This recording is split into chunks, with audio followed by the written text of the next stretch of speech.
Bismillah wa salatu wa salam rasulullah. This is part B of this lecture, chapter 4, leaders as individuals. We talk about second part of the this course, which is organizational behavior and leadership, and we talk about the leadership part. We stopped last time about last lecture about this slides that talk about differences in leaders and non-leaders value ranking, okay? Whether terminal value or instrumental value for leaders and non-leaders, okay? And we'll continue talking about attitudes because this part talks about the values with attitudes. And we said the value is usually doesn't change over time. It's a basic belief value, basic belief that doesn't change over time. We know these beliefs start as early as your not childhood, but as early as your adulthood. As early as your adulthood, you start making these values that doesn't change over time. Relatively doesn't change, but over time, with experience, with the things you are exposed to, yes, some of them they change over time. Okay. Now we talk about attitudes. What do we mean by attitude? Attitude, as you said, the value, basic belief that doesn't change over time, relatively doesn't change over time. Okay. Attitudes and evaluation. What is my attitude toward this? It's evaluation, either positive or negative, about people, events, or things. The evaluation attitudes are literally just evaluation. Okay. Now, and we have this first theory for McGregor, theory X and Y. Okay, about people. This is one of the early theories that classify people are of two types. X, people are lazy, dislike the work, you literally have cursed them to work, you have to push them to work. This is the assumption of theory X. Theory Y, no. People responsible, they like to work, and they are and they are you can depend on them, and they are good in executing their jobs. This is the two things. This, by the way, is for McGregor, the one who put this theory. And theory X, assumption that people are basically lazy and not motivated to work, and that they are and that they have a natural tendency to avoid responsibility. كسلان ما يبي يشتغل, avoid responsibility. Okay. Theory Y, assumption that people do not inherent dislikes work. It's not with them. They don't inherit it. Okay. And will commit themselves willingly to work that they care about. They are commit themselves to the work that they care about. طبعا this is how attitudes affect the leader by going through this theory X and Y, and this is assumption of both theory X and Y that we just went through, and this is just in more details. Okay. Now, perception. Okay, social perceptions and attitude. What do we mean by perception? Perception, again, process people use to make sense out of the environment by selecting, organizing, and interpreting information, perception. How do I interpret this conversation that took place with my boss? What does he mean? This action, he sent that memo regarding me. What does he mean? Okay, you take certain perception, انطباع. Okay, and you make assumption. Okay, perception. Perception is an interpretation. Okay, we have perceptual distortions. Okay, perception distortions, something that come to your perception and distort some of the facts, some of the ideas. And perceptual distortion, this is, by the way, not correct in the slides.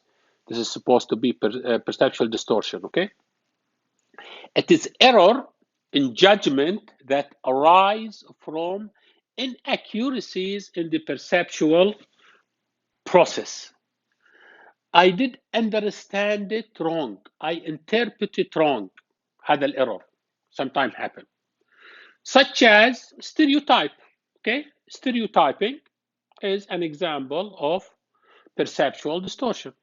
Tendency to assign an individual to a broad category and then attribute generalization about the groups to that individual. Certain people that belong to certain nationalities are lazy or are not honest or try to get away with it, and they don't. These are stereotype. Okay, we have to be careful not to label and to generalize. Okay, and we have something called halo effect. Halo effect is overall impression of a person or situation based on one characteristics, either favorable or unfavorable. For instance, don't assume that if a person come on time, punctual, that he is responsible. It's not necessarily true. And don't assume that if a person come late and some time he has excuses that he's not responsible. This is what we mean by halo effect. You take one characteristic and then you generalize it for that person. Okay, this is the halo effect. Perceptual distortions, we have projection, tendency to see one's own personal traits in other people.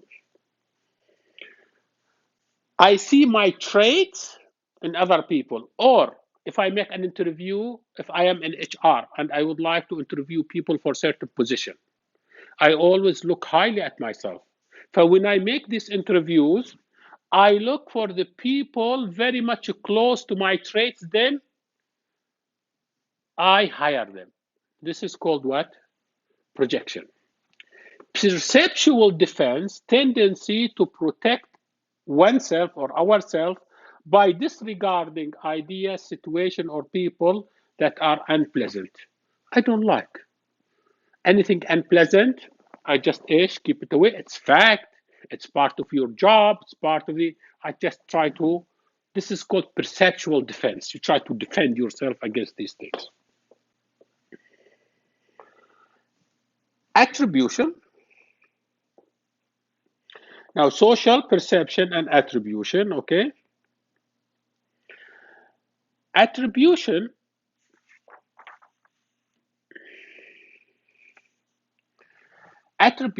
is judgment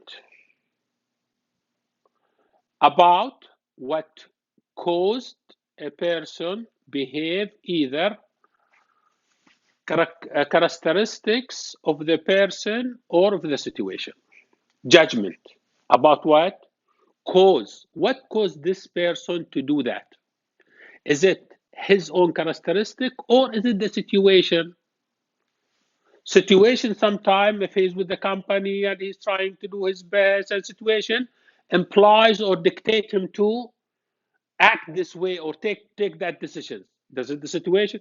Or this guy is so strong, he doesn't care, he is so knowledgeable, he took the risk, he took the chance, and he took that decision. And this is attribution. Okay?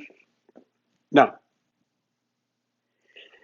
attributions is there are internal attribution and external attribution. Just like introvert, extrovert. Introvert, anything happen because of who? Because of me. Extrovert, anything happen because of what? Other forces. Remember that? Okay, now we'll see the difference between internal attribution and external attribution. Very much similar, okay? Characteristics of the person led the behavior. Characteristic. Me led me to that decisions, okay? Or me led me to that behavior. Characteristic inside, okay? External attribution, situation, cause a person to behave. Situation. The company, the situation he is in, there was a big fire, the guy has to take quick decisions. Okay, situation. Okay, this is external attribution versus internal attribution. Fundamental attribution error, we have to be careful that when we make attribution, we also make error. Tendency to underestimate the influence of the external factor. Be careful with that situation, with the leader who's very strong, very good, knowledgeable. He is so good, but don't underestimate the external factors. Sometimes these external factors could affect you, affect your position. They could even lead to, because after all, you belong to an organization, okay? And this organization and you are part of that organization, okay, as a leader. They have a hierarchy, they have a system, okay, be careful. Some people just so strong, so knowledgeable, just don't care. They just make decision and they don't take care of that external. A tendency, fundamental attribution error, he will fall into that error. Be careful, okay, this is a big company, this is Aramco, this is Sabic, this is Royal Commission, this is Kiko. You have to think about these other forces, okay? But sometimes we have overconfident in the leaders or the managers or president, vice president, okay?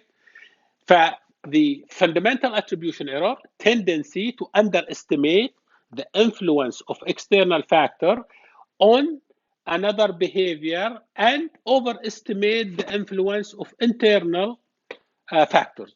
So you have to be careful. You have to always make that balance and make that judgment and put all these, good leader, put all these factors in mind. Always think of all of the, therefore, sometime for a leader, he will ask for a solution for a big problem in the company or in the ministry, and he asked the expert give him engineering solution, technical solution, give him social solution, but he take totally different decisions. He take what? Political. Sorry. When he take this political decision, okay, he take that political decisions so that it is totally different than the engineering solution because he's a leader. He knows all the forces that comes so that he is under that type of pressure, okay? You have to be careful not to have that kind of error. Also, we have sometimes what we call self-serving bias. Self-serving bias. Tendency to overestimate the influence of internal factors on one's success and influence of external factors on one's failure. Sometimes you overestimate. Thing is very simple. Don't overestimate the situation. You are leader. You have to take a decision. Sometimes no, he postponed decisions. He asked, And it's something very simple, okay? You have also to be careful of this is what we call self-serving bias.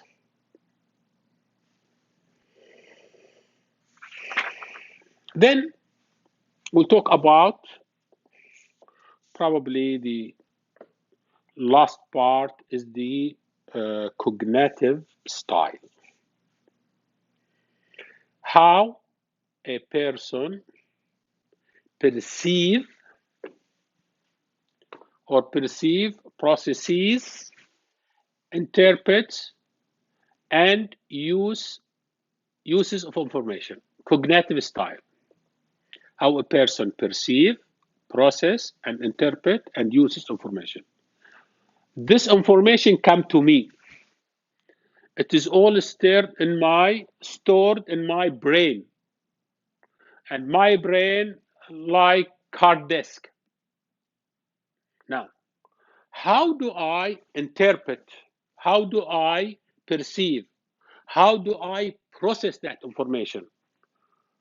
How do I use this information? This is cognitive style. Okay? Pattern of thinking. This is very interesting. We have well-known people are of two types, left brain, right brain. Right brain more into art, into imagination. Left brain more into logic, math, and this is a well-known two patterns. How does people think? It's very important for us to know how people think, how my employees think, how leaders think, how my colleagues think, and how do I think. It's very important. But the well-known left brain, right brain, and we'll go in more depth about how people think. Again, as a leader, it's important for you to understand these thinking styles so that when you go and talk and deal with other leader or with the people that they are working for, you know what type of people they are. It will help you make what? Better decision as a what? As a good leader. Pattern of thinking. Left side or left hemisphere, logical, analytical thinking, and linear approach to problem solving. Okay? This is the left hemisphere. Okay. The right hemisphere, creative, intuitive, value-based thought process. We have a new concept for you called the whole brain concept. Very interesting. Whole brain concept. This whole brain concept, okay, an approach that consider not only a person preference for right brain versus left brain thinking, but also conceptual versus experimental.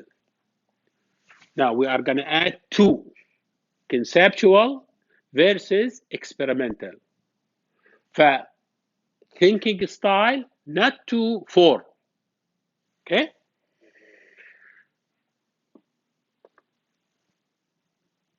Four quadrants of the brain related to different thinking style. Very interesting. Okay. This model is being developed by Herman's whole brain model. We have the upper left and upper right. Down. This is A. B. Lower left. Upper left, lower left. B. C. Lower right. D. Upper right. Very interesting. Now we start talking about more details about how people think. Okay, thinking style. Okay, the upper left, which is A, logical, analytical, fact-based, and quantitative. اللي يعرف يحسب زين. However, the lower left, okay, organized, sequential. كيف طريقة التفكير حقه؟ organized, sequential, planned, and detailed. يهم التفاصيل. Okay, detailed. You write everything. Okay, detailed.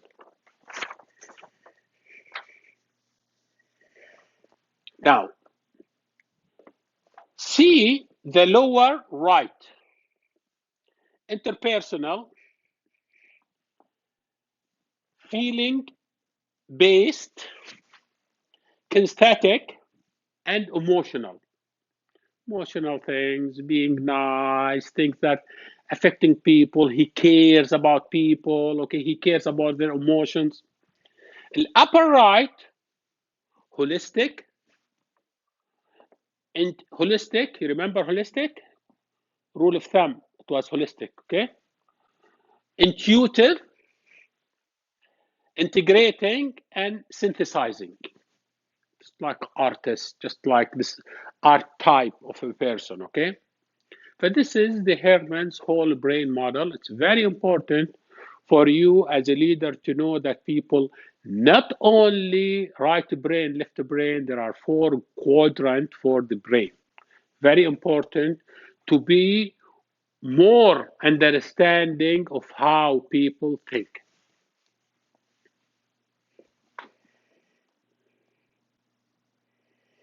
And for that reason, okay, how do I know what type of person I am, of what type of person you are, or what type of person people who work with me are, or what type of people in the upper management are? We have kind of tests.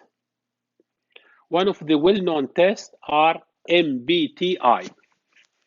They call it Myers-Briggs Type Indicator.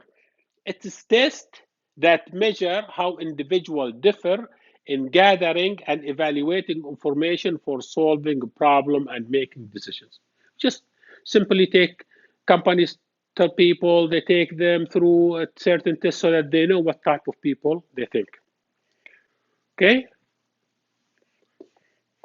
This is MBTI is one of the well-known one. Now this test, the Myers-Briggs Type Indicator MBTI, uses different pairs of attributes to classify people in one of 16 different personality types.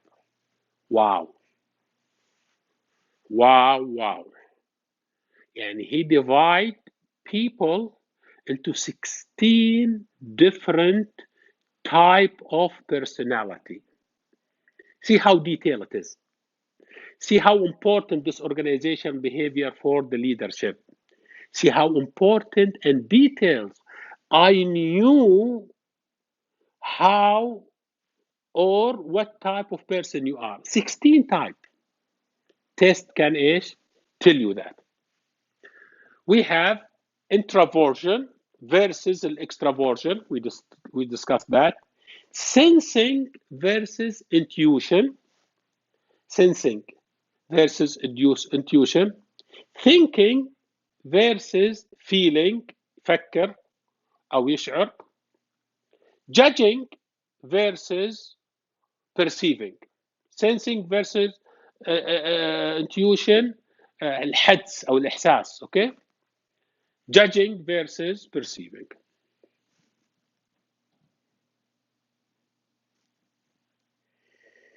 Guideline for working with different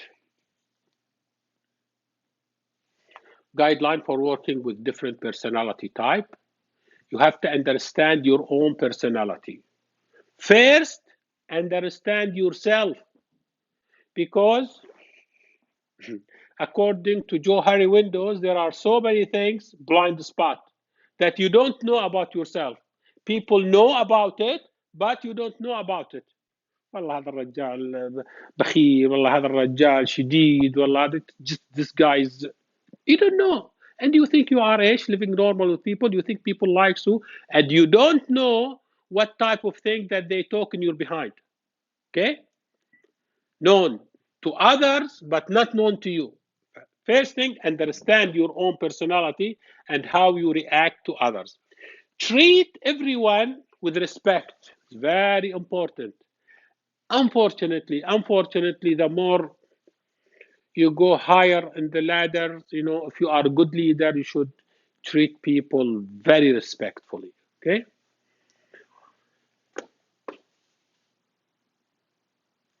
Do we have leaders that if they go the ladder, they treat people disrespectful? Yes, we do.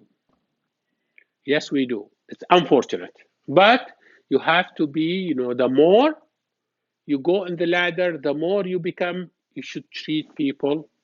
And good leaders, usually, the higher they go in the upper in the ladder, the nicer, the more humble they are. They become so nice, to acknowledge each person's strength. You have to know your people's strength.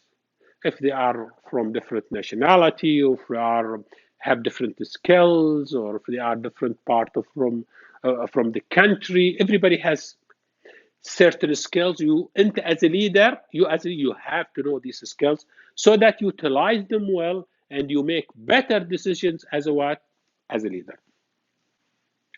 But strive for understanding always. Don't always raise the flag, I know best, nobody else knows. This is very bad for leader.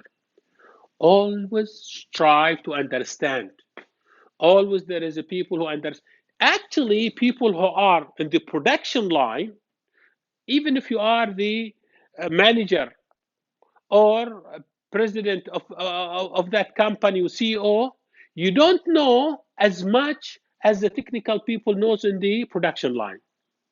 Same with refineries, because they are working 8 hours on the production line, and probably you visit them once a week or once every 2 weeks or occasionally. Don't assume that you know more than they are, because technical people knows more than you as a manager. You will take the decisions, but you have to strive for understanding. Remember that everyone wants to fit in within the company. Everybody would like to fit in. You would like to be part of this cooperative culture, and they would like to be part, and everybody would like to contribute as much as you do.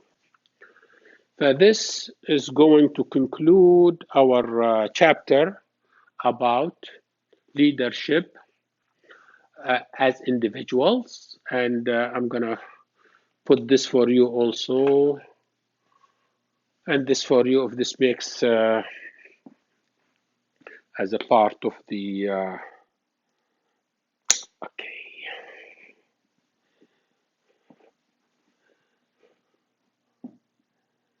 This is for you to take screenshot so that you understand the thing that we went through. Will help you. Okay, and again, this one also, we talked about the leadership and management of change. This is change. Delta stands for change. It's a function. We talk about the risk and dealing with the future and organizational setup. Thank you very much, and I will see you next class. You have a good day. Bye.